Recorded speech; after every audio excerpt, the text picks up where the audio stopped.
May parcel tayong dumating. Ayan, oh. Parcel na dumating. So, kaya na pa itong nag-pop up sa cellphone ko, guys, na dumating na siya habang nasa kwarto akong tulog. Kasi nagigising ko lang. So, bubuksan natin siya kung ano nga ba ang parcel na to. So, bago ako magbukas nito, nag-ask permission ako, nagtanong ako sa buyer kung pwede ko siyang buksan para gawan ko siya ng video. Okay, nag-okay naman siya. So, tara, buksan natin. Diyan lang kayo.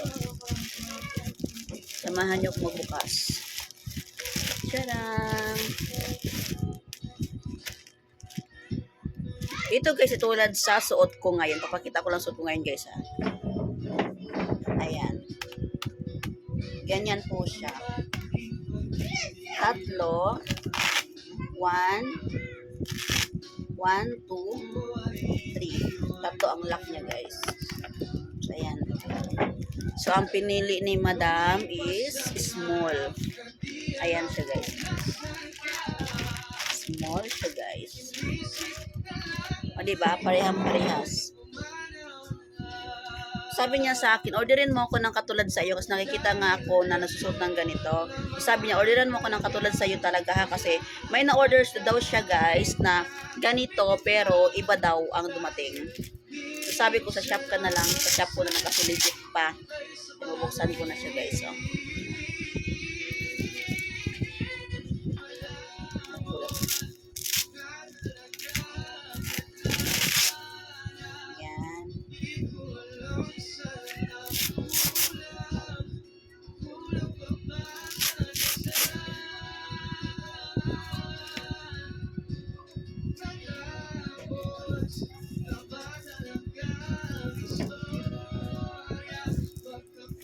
Meron niyang bakal guys ha. Ayan.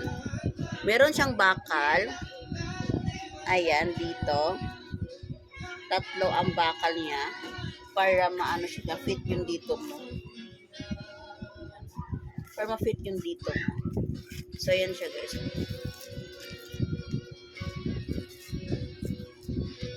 Katulad sa suot ko. Ayan. Ah, diba? Ito ay small. Size small po itong pinili ni Madam. Yan. So, mamaya po niya ito mamaya. Kasi dumating na. So, sa mga nais mag-order po guys, pwede kayo PM sa akin. Cash on delivery po yan. Shipping tayo nationwide. Shipping nationwide, cash on delivery. At sa akin TikTok shop naman, click lang po ang ating yellow basket dyan guys. Sa mga nais po mag-order ng ating waist trainers. Ayun lang po guys. Bye-bye.